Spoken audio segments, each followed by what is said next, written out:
ہمیں یہ ڈیل اس طرح کرنا چاہیے کہ چلو اگر آپ ریپ کے اوپر ہمارے سے اتفاق کرتے ہیں کہ ہر ریپسٹ کو سزائے موت دینی ہے تو آپ سر عام دے دیں.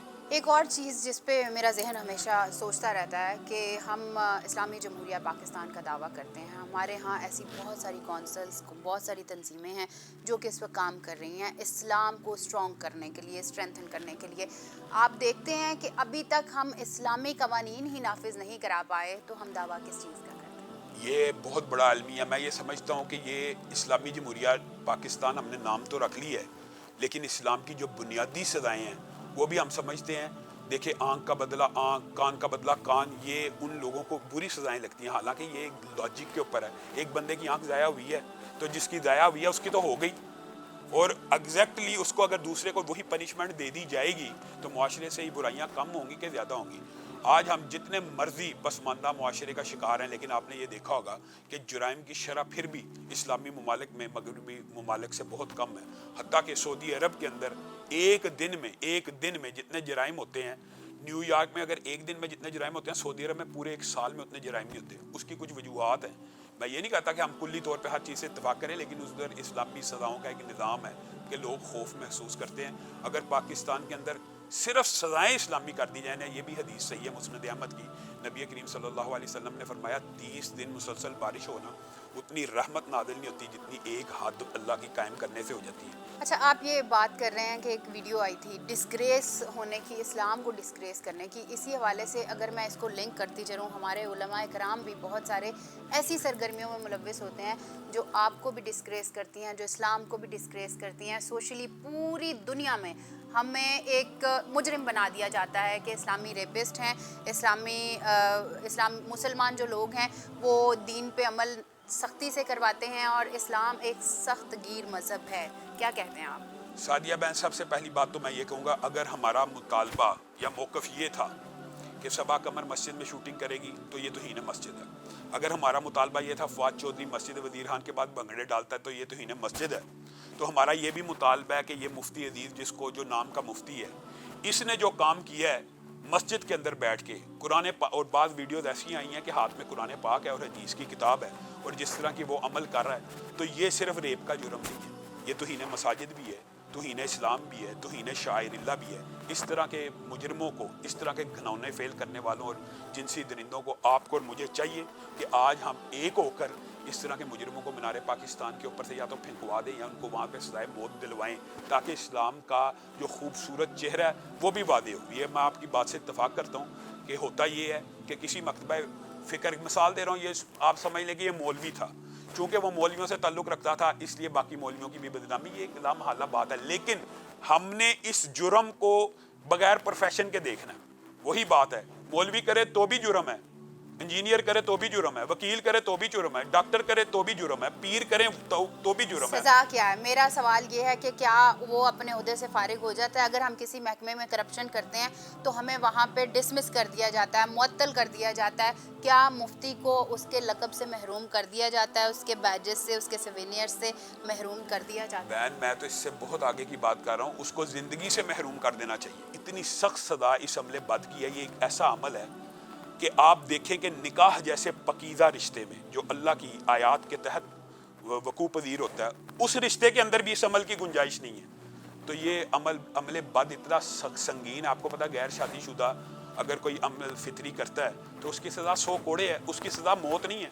اگر شادی شدہ کرے وہ اسلام میں سنسار ہے, لیکن یہ عمل غیر شادی شدہ بھی کر رہا ہے تو اس کی سزا موت ہے. تو اس طرح کے مفتی کو مفتی کیا آپ کہتے ہیں ڈگری سے محروم کیا جائے؟ ہمارا مطالبہ پاکستانی اداروں اور حکومت سے ہے کہ ان کو سزائے موت دی جائے, ہاں, لیکن ڈسکریمنیشن نہیں ہونی چاہیے. اور ریپ کے اوپر تو کیپٹل پنشمنٹ کے اوپر اتفاق کر لو, پھر رضا بالرضا اور کنسنٹ کے ساتھ جو بات ہوتی ہے اس کے اوپر بھی ہم کوئی اتفاق رائے کر لیں گے. اچھا, ایک اور چیز, ہمارا ایک قانون ہے اسلامی جمہوریہ پاکستان میں, ناموس رسالت کے حوالے سے ہمارا ایک پیٹنٹ قانون موجود ہے. اس کے باوجود پاکستان کی ہسٹری میں کبھی بھی توہین رسالت کے مرتکب ہونے والے کو سزائے موت نہیں ہوئی ہے, بلکہ اسے پاکستان سے باہر بھیج دیا گیا, اور اس کے بعد یہاں پہ اس کے خلاف کارروائی کرنے والے کو ہمیشہ پھانسی ہوئی ہے. یہ ریت کب ٹوٹے گی؟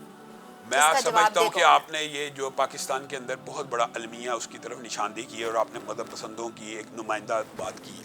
آپ مجھے بتائیں کہ 70 برس گزر گئے ہیں, ہم یہ مانتے ہیں کہ اس قانون کا استعمال غلط ہوتا ہے, ہم یہ بات مانتے ہیں, اور ہمارا یہ بھی مطالبہ ہے کوئی بندہ اگر کسی کے اوپر جھوٹا توہین رسالت کا الزام لگائے اس کو توہین رسالت ہی کے جرم میں گرفتار کرنا چاہیے. پہلی بات میں یہ کہنا چاہتا ہوں. دوسری بات میں یہ کہنا چاہتا ہوں, لیکن کیا 70 سالوں میں ایک بھی ایسا نہیں تھا کہ جس نے اصل توہین رسالت کی؟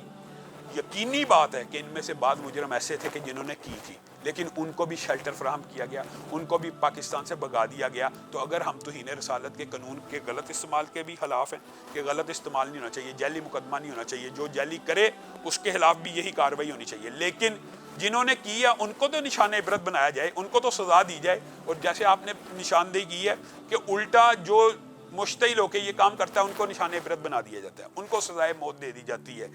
تو یہ تو المیہ آپ نے جو اٹھایا یہ بڑا ویلڈ ہے, اور یہ ہمارا مطالبہ ہے کہ توہین رسالت کے جو اصل مجرم ہیں, مرتکب ہیں, ان کو سزائے موت دی جائے. علامہ صاحب, آج کل سوشل میڈیا کا دور ہے, ہر علامہ, مفتی اور بہت سارے ایسے لوگ جو اسلام سے جڑے ہوئے ہیں وہ بھی اس جدید ٹیکنالوجی کا استعمال کرتے ہوئے اسلام کی تبلیغ بھی کر رہے ہیں, اسلام کو پھیلا بھی رہے ہیں, اور اس کے ساتھ ساتھ بہت ساری اور سرگرمیوں میں بھی ملوث نظر آتے ہیں. کس کو الزام دینا چاہیں گے, ٹیکنالوجی خراب ہے یا ہم خراب ہیں؟ میں یہ سمجھتا ہوں کہ جو بندہ دین کا طالب علم ہے یا جو بندہ عالم دین ہے یا معاشرہ ہی اس کو عالم دین سمجھ رہا ہے تو اس کو بڑا سینسٹیو ہونا چاہیے اپنی اس قسم کی غیر اخلاقی سرگرمیوں کے حوالے سے. ہمارے ہاں دکھ اور المیہ یہ بھی ہے کہ بعض ذہنی مریض لوگوں کو مفتی کہہ دیا جاتا ہے. ابھی ریسنٹلی آپ کے سامنے مفتی عبدالقوی کی بھی ایک ویڈیو آئی.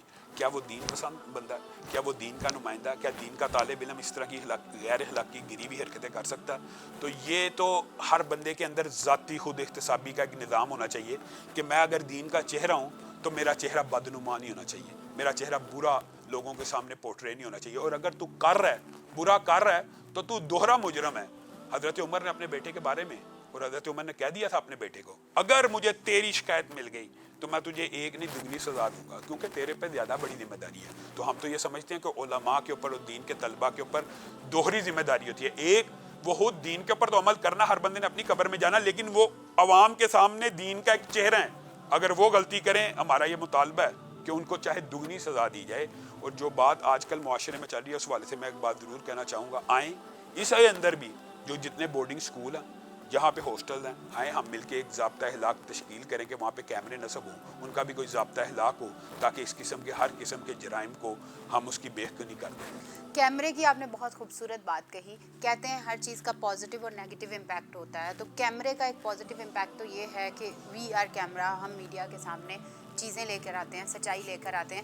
لیکن ایک اور رخ ہمارے معاشرے میں سر اٹھا رہا ہے, وہ یہ ہے کہ آئے دن لوگوں کی ویڈیوز لیک ہو جاتی ہیں, وہ بھی اسی کیمرے کو کریڈٹ جاتا ہے. تو آپ کیا کہتے ہیں, کیمرے پہ پابندی عائد کر دی جائے یا ان لوگوں کو نشان عبرت بنا دیا؟ میں تو یہ کہتا ہوں کہ کیمرہ ہونا چاہیے. یہ تو ویسے تو اللہ تعالیٰ کے پاس تو ہماری ریکارڈنگ ہر لمحے کی موجود ہے, بلکہ اللہ تعالیٰ نے تو قرآن پاک میں یہ تک کہہ دیا, ما یلفظ من قول الا لدیہ رقیب عتید, زبان سے کوئی لفظ نہیں نکلتا جس کو فرشتے ریکارڈ نہیں کر لیتے. اور کل یہ ساری ریکارڈنگ انسان کے سامنے ہونی ہے. آج بھی اگر کیمرے نہ بھی موجود ہوں, ہماری ریکارڈنگ موجود ہے اللہ کے پاس. یوم تبلی السرائر, اس دن سارے رازوں کو اللہ تعالیٰ ظاہر کر دے گا. حتیٰ کہ قرآن پاک کی ایک آیت عجیب ہے, اقرا کتابک کفی بنفسک اليوم علیک حسیبا. اللہ تعالیٰ جب ریکارڈنگ چلائے گا تو اللہ تعالیٰ کہے گا خود پڑھ لے اپنی ریکارڈنگ کو, اور تو خود اپنا حساب لے لے. میرے پر تو نے ظلم کا اگر الزام لگانا ہے تو یہ تیری ریکارڈنگ ہے پوری لائف کی.